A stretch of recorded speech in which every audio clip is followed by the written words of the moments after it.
జరిగింది 22 ఎకరాలకి. దానికి దాదాపు 3 కోట్ల రూపాయలు.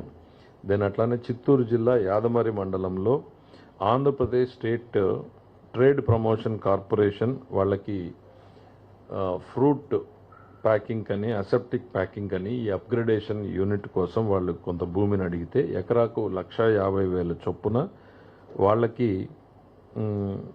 13 ఎకరాల భూమిని ఇవ్వడం జరుగుతూ ఉంది. మరి అనంతపురం జిల్లాకు సంబంధించి అహుడా ఏదైతే Anantapur Hindupur urban development authority ఉందో వాళ్ళు ఒక 11 ఎకరాలు మాకు లేఅవుట్ ఎంఐజీ లేఅవుట్ డెవలప్ చేయడానికి కావాలి అని అడిగారు. వాళ్ళకి ఇవ్వడానికి ప్రభుత్వం కేబినెట్ ఆమోదం తెలిపింది. మరి అట్లానే ఏలేశ్వరం, కాకినాడ జిల్లా ఏలేశ్వరం రిజర్వాయర్లో కేజ్ కల్చర్ ఏర్పాటు చేసేటువంటి ఫిష్ ఇన్ ఇండియా సంస్థకి ఆ కేజ్ కల్చర్ దానికోసం 10 ఎకరాల ప్రభుత్వ భూమిని కేటాయించడానికి ఆమోదం తెలిపింది. దాన్ని కూడా 10% ఆఫ్ ది మార్కెట్ వాల్యూ మనకి రేటు డిసైడ్ చేయడం జరిగింది. లీజ్, ఇది ప్యూర్లీ లీజ్ మోడల్.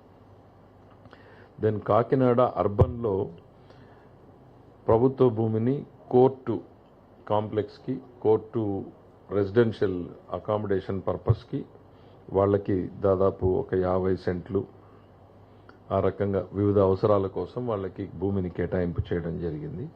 మరి విజయనగరం జిల్లా మరియు ఒంగోలు జిల్లా, మచిలీపట్నం ఒంగోలు జిల్లా మరియు కర్నూలు జిల్లా, తూర్పుగోదావరి జిల్లా, ఏలూరు, పార్వతీపురం, మన్యం ఇవన్నింటిలోనూ తెలుగుదేశం పార్టీ కార్యాలయాల నిర్మాణాలకు చొప్పున అడిగినప్పుడు యాజ్ పర్ ది పాలసీ 33 సంవత్సరాలకి లీజ్ ప్రాతిపదికన ఇవ్వడం జరిగింది. దీంతోపాటు కృష్ణా జిల్లాలోని మచిలీపట్నం టౌన్లో 1.5 ఎకరాల ప్రభుత్వ భూమిని భోగరాజు పట్టాభి సీతారామయ్య మెమోరియల్ ట్రస్ట్కి లీజ్ ప్రాసెస్న, ఎందుకంటే ఆయన ఆంధ్రా బ్యాంక్ ఫౌండరు, సో వాళ్ళు అక్కడ ఆయనకి స్మృతిగా నిర్మాణం చేపట్టాలంటే లీజ్ బేసిస్ మీద ఇమ్మని చెప్పి నిర్ణయం తీసుకోవడం జరిగింది.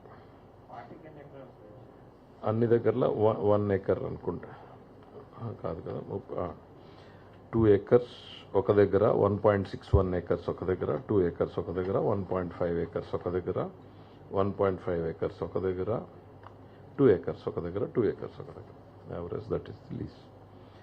దెన్ మన పరిశ్రమలు, వాణిజ్యం సంబంధించి కొప్పర్తి ఇండస్ట్రియల్ ఎస్టేట్లో ఏపీఐఐసి చేపడుతున్నటువంటి డ్రింకింగ్ వాటర్ అండ్ ఈ ఇండస్ట్రీస్ వాటర్కి సంబంధించి ఆల్రెడీ వాళ్ళు వర్క్స్ చేస్తూ ఉన్నటువంటి దానికోసం లోన్ తీసుకునేటువంటి దానికి వెళ్తే దానికి 75 కోట్ల రూపాయల రుణం తీసుకోవడానికి వాళ్ళు ప్రపోజల్స్ పెడితే దాన్ని రాటిఫికేషన్కి రావడం జరిగింది. దాన్ని రాటిఫికేషన్ చేయడం జరిగింది.